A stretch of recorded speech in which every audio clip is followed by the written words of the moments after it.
शिक्षा की बात हर शनिवार के इस 5वें अंक में मैं कमलनाथ झा आप सभी का स्वागत करता हूं, अभिनंदन करता हूं। आज हमारे बीच अपर मुख्य सचिव शिक्षा विभाग डॉक्टर एस सिद्धार्थ आपके प्रश्नों के जवाब देंगे।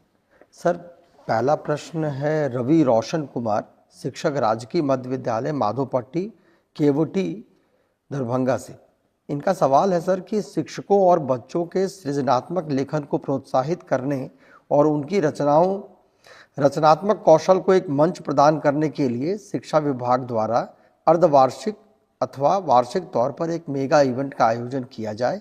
इस इवेंट में विभिन्न प्रकार की प्रतियोगिता का आयोजन हो, यथा क्विज, निबंध, भाषण, वाद विवाद, क्रॉसवर्ड आदि।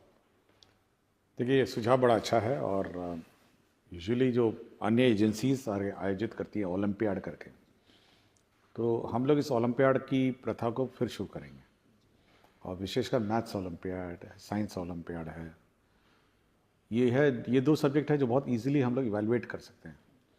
जहाँ तक वाद विवाद और एसे और राइटिंग है, ये इसमें इवैल्यूएशन का बहुत कठिन प्रक्रिया है, बट उसका भी हम लोग रास्ता निकालेंगे। लेकिन हम लोग शुरू करेंगे पहले मैथ्स और साइंस से, जो इमीडिएटली हम लोग उसको ऑनलाइन एग्ज़ाम लेंगे और उसके बाद रिज़ल्ट आ जाएगा। और भाषा है और जो वाद विवाद है, इसके लिए अलग से कार्यक्रम। बट मैं ज़रूर इस सुझाव से सहमत रखता हूँ और हम लोग कोशिश करेंगे कि जल्द ही जल्द ये ऑनलाइन जो ओलंपियाड की प्रक्रिया है, ये क्लास 4, 5, 6, 7, 8, 9, 10 सबके लिए हम लोग आयोजित करेंगे।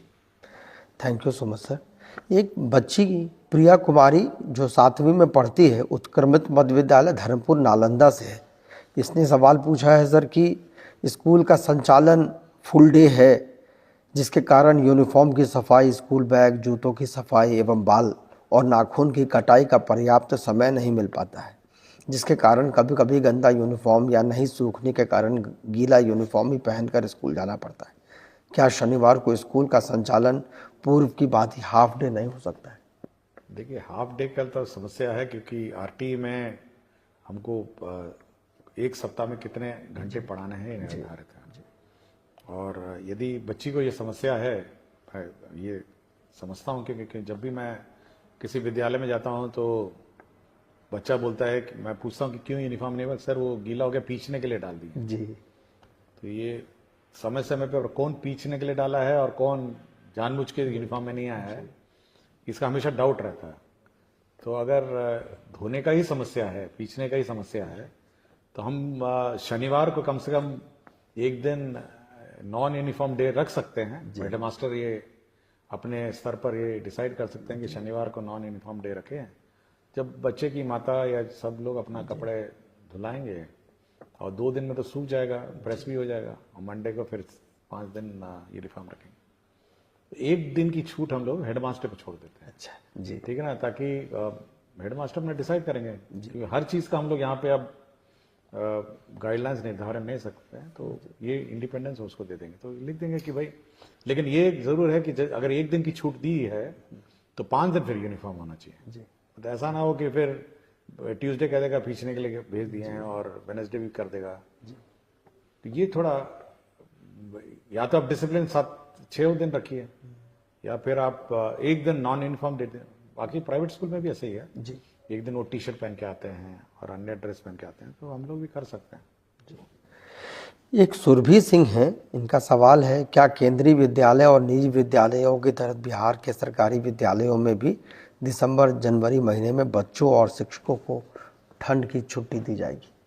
देखिए, इस बार हम लोग समर वेकेशन का टाइम निर्धारित कर देंगे और बिल्कुल स्पष्ट डेट से, मतलब इस तारीख से इस तारीख तक हम लोग दिसंबर में निर्धारित कर देंगे, ताकि सभी जो भी टीचर हैं अपना समर वेकेशन प्लान कर सकें पूर्व से। उस दिन उस पीरियड में कोई क्लासेस नहीं चलेंगी जैसे पूर्व में चलती थी, और पूरी छुट्टी रहेगी उस समर वेकेशन में। टीचर अपना जाएं, घूमें, यहाँ जाना जाएं। बहुत सारे टीचर्स अन्य राज्यों से भी आए हुए हैं, तो अपने घर जाएंगे जी।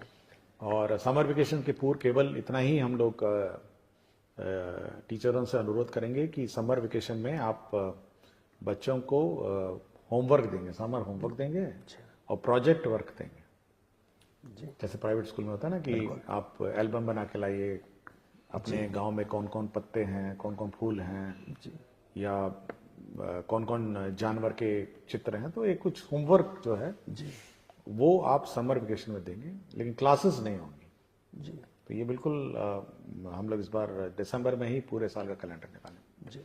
जहाँ तक इस विंटर के हॉलीडेज की बात है, तो बिहार में जो मौसम का जो रुख रहता है, एक समय होता है जब वैसे ही ऑटोमेटिकली डिजास्टर मैनेजमेंट में छुट्टियां डिक्लेयर हो जाती हैं जी। और ये शक्तियां हम लोगों ने डीएम को दी हुई है कि डीएम अपने आप छुट्टी जब अधिक ठंड हो जाती है डिक्लेयर कर दीजिए, तो विंटर वेकेशन वैसी हो जाती है जी। तो समर हम लोग फिक्स कर देंगे और वो भी हम लोग इस बार टाइमिंग देख लेंगे कि कब अधिक गर्मी है, कब है, क्या है, और उसी अनुसार लास्ट ईयर का जो टेम्परेचर ट्रेंड रहा है उसी के अनुसार उसको मैच करके हम लोग समर वेकेशन देंगे। और विंटर तो ऑब्वियसली पता ही है कि कब ठंड होती है जी, और डीएम लोग ऑथराइज है। Thank you sir.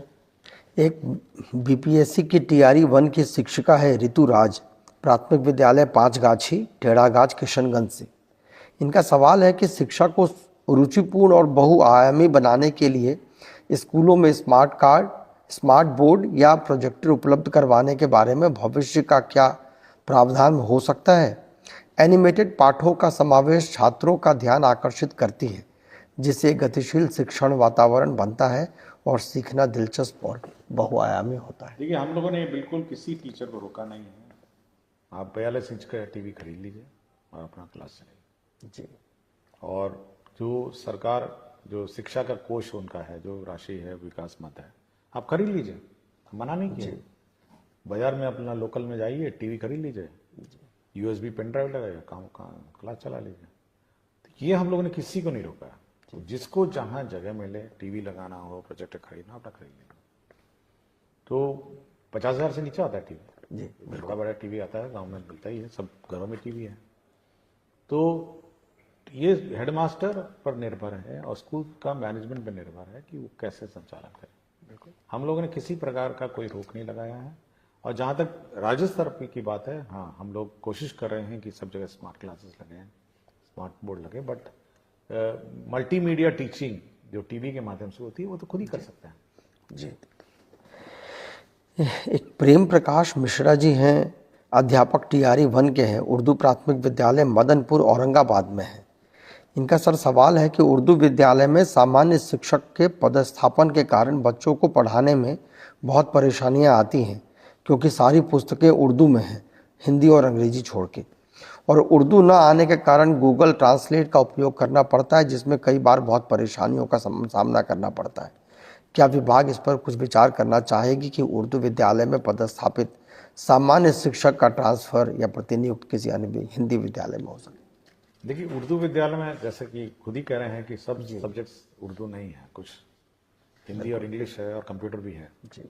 तो जो सब्जेक्ट्स इनके उर्दू से संबंधित नहीं है वो तो पढ़ा ही सकते हैं जी। लेकिन एक बार रिव्यू कर लेंगे कि कितने उर्दू टीचर हैं, कितने ये हैं, हिंदी टीचर उर्दू स्कूल्स में हैं, बट जो नॉन उर्दू नोइंग टीचर हैं, कम से कम जो गैर उर्दू सब्जेक्ट्स हैं जी, कंप्यूटर है, उस मतलब कुछ साइंस है, ये सब पढ़ा ही सकते हैं जी। बट ये हम लोग मिसमैच जो हो गया है ये एक बार चेक कर लेंगे जी, थैंक यू सर। क्या ये विनय स्कूल शिक्षक है सीवान से, क्या अब कक्षा 8वीं और 10वीं के बच्चों को मुख्यमंत्री बिहार दर्शन योजना के द्वारा भ्रमण नहीं कराया जाएगा? क्या बच्चों को अपने से ही कहीं भ्रमण के लिए ले जाया जा सकता है? यदि हाँ, तो इसके लिए क्या करना होगा? देखिए, ये कंपलसरी है। हर साल हम लोगों ने जो योजना मुख्यमंत्री परिभ्रमण योजना है, ये सभी के लिए लागू है और सभी को ही करना है जी। तो जो स्कूल छूट गए हैं, जिन जिनका नहीं हुआ है, उनका हम लोग करा देंगे जी। अच्छा। और परिभ्रमण में हम लोगों ने बहुत ही क्लियर कहा है कि आपका पटना म्यूजियम है, बिहार म्यूजियम है जी। और जितने भी हमारे बिहार के दर्शनीय स्थल हैं वहाँ बच्चों को ले जाएंगे और बच्चों का भ्रमण कराएंगे। तो जो स्कूल छूट गए हैं वो हम लोग कंप्लीट करवा देंगे। Thank you sir. ये एक शिल्पी सिन्हा है, उत्क्रमित मध्य विद्यालय रेवा मसौढ़ी पटना से। इनका प्रश्न है कि प्राथमिक से लेकर उच्च माध्यमिक तक सभी बच्चों के लिए विद्यालय का समय एक ही क्यों है? क्या प्राथमिक विद्यालय में बच्चों के समय में थोड़ा बदलाव किया जा सकता है? क्योंकि इन कक्षाओं के पाठ्यक्रम में बहुत अंतर है।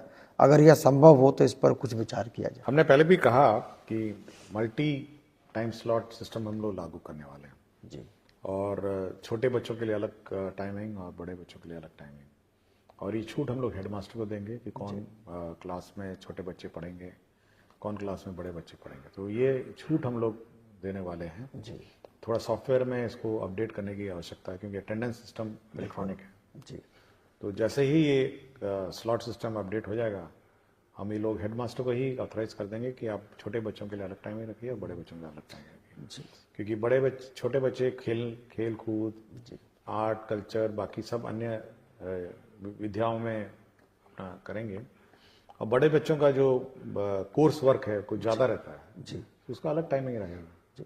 तो मल्टी टाइम स्लॉट सिस्टम हम लोग टाइम लागू करने वाले हैं। जी, ये बहुत उपयोगी है सर। ये कुमार नरेंद्र हैं, प्रधानाध्यापक राजकीय मध्य विद्यालय वंशी पचड़ा तरियानी शिवहर से। इनका है कि सभी प्राथमिक और मध्य विद्यालय में एक कक्षा अलग से ब्रिज कोर्स का पूरे दिन चलाया जाए, जिसमें अधिकतम 20 चयनित बच्चों को 6 माह में निर्धारित लक्ष्य को प्राप्त कराकर उम्र सापेक्ष कक्षा से जोड़ने का कार्य किया जाए। यह कार्य उच्चतम कक्षा से करते हुए क्रमशः नीचे की कक्षा तक लाया जा सकता है और पूरे साल यह कार्य किया जाए, क्योंकि कई कारण से कुछ बच्चे पढ़ाई में सामान्य रूप से प्रगति नहीं कर पाते हैं और सामान्य कक्षा में उन पर व्यक्तिगत ध्यान देना शिक्षकों के लिए संभव नहीं हो पाता है। इस संबंध में विभाग की क्या योजना है? इसमें हम लोगों ने मिशन दक्ष चलाया और करीब 8 महीने इसको हम लोगों ने चलाया और अब देखोगे टाइम टेबल में लास्ट टाइम मिशन दक्ष का भी टाइम स्लॉट था, लेकिन ना ही बच्चों ने रुचि लिया ना टीचर ने रुचि लिया जी और क्योंकि जब सारे बच्चे चले जाते हैं बच्चे रुकते नहीं, तो इसलिए मिशन दक्ष जो है उस टाइम स्लॉट में चला नहीं। और इस बार जो टाइम टेबल जो हम लोगों ने इशू किया है उसमें मिशन दक्ष का टाइम टेबल नहीं है। उसमें अब देखेंगे कि 3-15 के बाद रेगुलर क्लास ही है, बट मिशन दक्ष के लिए अलग क्लास है। हम लोगों ने ये कहा कि जो कमजोर बच्चे हैं वो हर क्लास के प्रथम 2 रो में बैठेंगे जी first row and second row, बाकी जो सामान्य स्टैंडर्ड के बच्चे हैं वो पीछे बैठेंगे, ताकि जो टीचर है वो उस पर नजर रखेगी कि सामने वाले 2 रो में बच्चे पढ़ रहे हैं नहीं पढ़ रहे। क्योंकि मैं जब भी इंस्पेक्शन में जाता हूँ जी तो देखता हूँ सबसे कमजोर बच्चा सबसे पीछे बैठा रहता है बिल्कुल और सबसे चालाक बच्चा सबसे आगे बैठा रहता है और पीछे जो बैठा रहता है वो दूसरी दुनिया में खोया रहता है। उसकी ना किताब रहती है ना बैग रहता है ना यूनिफॉर्म रहता है, ऐसा लगता है जैसे जबरदस्ती वो स्कूल में बैठा है। जी तो हम लोगों ने कहा इस प्रकार के बच्चों का प्रथम बेंच पे और सेकंड बेंच पे बैठिए। और प्रथम बेंच और सेकंड बेंच में आजकल देखेंगे ना बहुत स्मार्ट और इंटेलिजेंट स्टूडेंट बैठते हैं बिल्कुल और बिल्कुल ध्यान देते हैं, बिल्कुल कॉपी वॉपी सब ठीक रहता है, यूनिफॉर्म। ये पीछे बैठे जी और ये कमजोर बच्चे आगे बैठे, ताकि कमजोर बच्चे अच्छे बच्चों से सीखें पहले तो, और टीचर की नजर रहेगी। तो पहले तो ये है। दूसरा हम लोग ये व्यवस्था भी करने जा रहे हैं, जो हमारे स्कूल्स हैं ये 4-4:30 बजे खाली हो जाते हैं, 5 बजे तक तो स्कूल लॉक हो जाता है। और ये बहुत इंपॉर्टेंट एसेट है, मतलब ये शिक्षक जगत में ये बहुत इंपॉर्टेंट एसेट है एजुकेशन सिस्टम में। तो हम लोग चाहेंगे जो ग्रामीण क्षेत्र में जो लड़के हैं, जो पढ़े लिखे लड़के हैं, वो कुछ एक्स्ट्रा क्लासेस अगर ऑफ टाइम में ले सकें, और तो हम लोग इन बिल्डिंग्स को और इन क्लासरूम्स को उपलब्ध कराएंगे। और ये जो कमजोर बच्चे हैं, देखे होंगे गाँव में कमजोर बच्चे हैं, वो उसको पढ़ाने का कोशिश करेंगे 5 बजे रात को, 6 बजे रात को, 7 बजे रात को। हम लोग बिजली इन्वर्टर की व्यवस्था करेंगे, लेकिन ऑफ स्कूल आवर्स में अगर ये इस टाइप के जो स्थानीय लड़के हैं, प्राइवेट ट्यूशन बहुत लोग चलाते हैं, बिल्कुल, तो कुछ ऐसी कोई व्यवस्था कोशिश कर रहे हैं हम लोग कि ये जो कमजोर बच्चे हैं उनको अलग से 5, 6, 7 बजे रात को उनको पढ़ाया जाए। जब खेलने वेलने का समय खत्म हो जाए तो कुछ बैठ के 1 घंटा 2 घंटा पढ़ाया जाए। तो हमारी इच्छा है कि बड़ी जल्दी से इसको ब्रिज कोर्स को कंप्लीट करना पड़ेगा, क्योंकि बहुत सारे हम लोग अभी इवैल्यूएशन हम लोगों ने किया है, तो बहुत सारे बच्चे हैं जो इस प्रकार पिछड़ गए अपने अपने क्लासों में। तो पिकअप करके उसको कैचअप करना भी हमारे लिए अब चैलेंज है, और वही हम कोशिश कर रहे हैं कि 5 से 7 बजे रात को अंधेरे में अपना क्लास चलेगा। कुछ बच्चे लोकल गांव में बहुत पढ़े लिखे हैं आजकल, बहुत लोग हैं पढ़ने को तैयार। कुछ फीस दे के पढ़ेंगे ट्यूशन, कुछ फ्री में पढ़ेंगे, तो कुछ इसी प्रकार की कोई व्यवस्था हम लोग करेंगे। बहुत हेल्पफुल है सर। ये गिरीश चंद्र जी हैं, विद्यालय अध्यापक हैं, उत्क्रमित मध्य विद्यालय बाभनगंज पोठिया किशनगंज से। इनका है शिक्षा कोष पर डेली क्लास एक्टिविटी के रूप में कंपलसरी पाठ जोड़ा जाए, जिसमें प्रत्येक कक्षा में मासिक सिलेबस के अनुसार शिक्षकों के द्वारा क्या पढ़ाया जाना है का जिक्र हो। साथ ही प्रत्येक दिन पढ़ाए जाने वाले पाठों की जानकारी तस्वीर के साथ शिक्षकों के द्वारा खुद के आईडी से अपलोड करने की व्यवस्था होनी चाहिए। इससे गुणवत्तापूर्ण शिक्षा के प्रयास को और मजबूती मिलेगी। देखिए कितना आप अपलोड करवाइए हर चीज को। देखिए हम हमेशा चाहते हैं कि शिक्षक जो है मोटिवेटेड और अपनी स्वेच्छा से इंडिपेंडेंट है। जितना आप कहिएगा कि इधर जा रहे हैं तो वो भी अपलोड करिए, उधर जा रहे हैं अपलोड करिए, ये भी करिए तो अपलोड करिए, तो भाई ये तो आपको लोकल स्थानीय व्यवस्था है और हेडमास्टर और टीचर की कमेटी का व्यवस्था है। अभी हाल ही में मैं आरा गया था जी। आरा में एक स्कूल में मैंने देखा कि वहां पे दीवार पे ही लिखा हुआ है, मतलब पूरा का पूरा टाइम टेबल है कि सप्ताह में मतलब कौन सा क्लास का कब टाइम टेबल होना चाहिए, क्या चैप्टर होना चाहिए, पूरा लिखा हुआ है। और ये भी अंकित है कि वो चैप्टर ऑन टाइम है या पिछड़ गया है जी। तो ये हेडमास्टर बहुत ही जहां जहां इनोवेटिव है, जहां जहां मेहनत कश है, वहां तो उन्होंने सुनिश्चित कर दिया कि भाई टाइम टेबल किस टाइम टेबल है, चैप्टर 5 होना चाहिए जी। क्या हम चैप्टर 5 पहुंचे हैं या चैप्टर 5 से पहले चल रहे हैं। तो हर क्लास का, हर टीचर का उसने पूरा मैपिंग किया हुआ था। तो ये हेडमास्टर और टीचर लोग अपना करें, और मेरे विचार से अगर स्कूल अपने एक एज अ टीम जी करेंगे तो ये हम लोग रोज, मैं बार बार बोलता हूं, पुलिसिंग हमसे क्यों करवा रहे हैं, क्यों चेक करवाना चाहते हैं रोज। आप अपनी टीम है, आपका बच्चा है, पढ़ाइए ना। बिल्कुल सब छूट आपको दी हुई है, आपको समय भी निर्धारित है, तो आप अपने मोटिवेशन से ये सब काम करिए और कोशिश करिए कि एक मॉनिटरिंग सिस्टम स्कूल में अपने इंटरनली भी बिल्ट हो। बिल्कुल हर चीज ई शिक्षा कोष में नहीं हो, क्योंकि आप फिर तंग आ जाएंगे कि ये भी डेटा डाला जाए, वो भी डेटा डाला जाए, मिड डे मील भी डाला जाए, अटेंडेंस भी डाला जाए, सब कुछ डाला जाए। तो बाद में लोग, शिक्षक ये कहने लगेंगे कि भाई हम लोग तो ई शिक्षा कोष को जवाब देते देते समय बीत गया, पढ़ाएंगे नहीं। हम तो कह रहे हैं पहले पढ़ाइए ना, पहले पढ़ाइए। हम तो बहुत लिमिटेड डेटा आपसे लेंगे ना, हर चीज का डेटा थोड़ा ना हम लोग ले रहे हैं आपसे, केवल अटेंडेंस लेता हूं, मिड डे मील का भी मैंने बोल दिया है, और बाकी जब सब स्कूल में टैब होगा तो फिर कुछ और डेटा मांगा जाएगा। बिल्कुल, लेकिन हर चीज का हमको मत कहिए कि ई शिक्षा कोष में होना चाहिए। स्कूल अपने नियंत्रण और अपने डिसिप्लिन में चले। बिल्कुल सर। एक मोहम्मद वासीम अहमद है, ये उत्क्रमित हाई स्कूल रामनगर इस्माइलपुर भागलपुर से है। I request you to please give instructions to all the DOs and DPOs to release list for 6 residential training by Friday evening or on Saturday by 4 p.m. ये तो फ्राइडे की बात कर रहा हूँ, मैं कहता हूँ एक सप्ताह पहले होना चाहिए। बिल्कुल, सब परिवार को अपना प्लानिंग भी करना है ना कि कहीं बाहर जाए। और मैंने ये भी कहा है कि अपने जिले में ही ट्रेनिंग हो जी, और बायोमेट्रिक भी हो। तो मैं चाह रहा हूँ, मैं कोशिश में हूँ कि सभी जो ट्रेनिंग है उनके अपने जिले में होंगी, और एक सप्ताह पहले कम से कम एडवांस सूचना होनी चाहिए। बहुत अच्छा है सर। सर इसमें एक महेश कुमार हैं, विद्यालय अध्यापक है, 9वीं 10वीं में पढ़ाते हैं सामाजिक विज्ञान। ये नवराष्ट्र विद्यालय पताही मुजफ्फरपुर से है। ये सामाजिक विज्ञान में बिहार टेक्स्ट बुक की जो बिहार टेक्स्ट बुक का 2005 के बाद के आंकड़े को अपडेट नहीं किया गया है, जिसके कारण 2024 में भी 2001 के जनगणना के जुड़े आंकड़े दिए गए हैं जो उपयोगी नहीं हैं। इसे 2024 तक अपडेट किया जाए और प्रत्येक वर्ष सभी किताबों को अपडेट किया जाए। सर ये तो हम लोग का डायरेक्शन है, हर वर्ष इसको अपडेट किया जाए जी। मैं एक बार चेक करा लूँगा, मेरी जानकारी में सब अपडेटेड किताबें हैं, और इस बार प्रिंटिंग से पहले हम सब चेक कर लेंगे कि अपडेटेड ना अपडेट हो। Thank you so much sir. Thank you, बहुत बहुत शुक्रिया।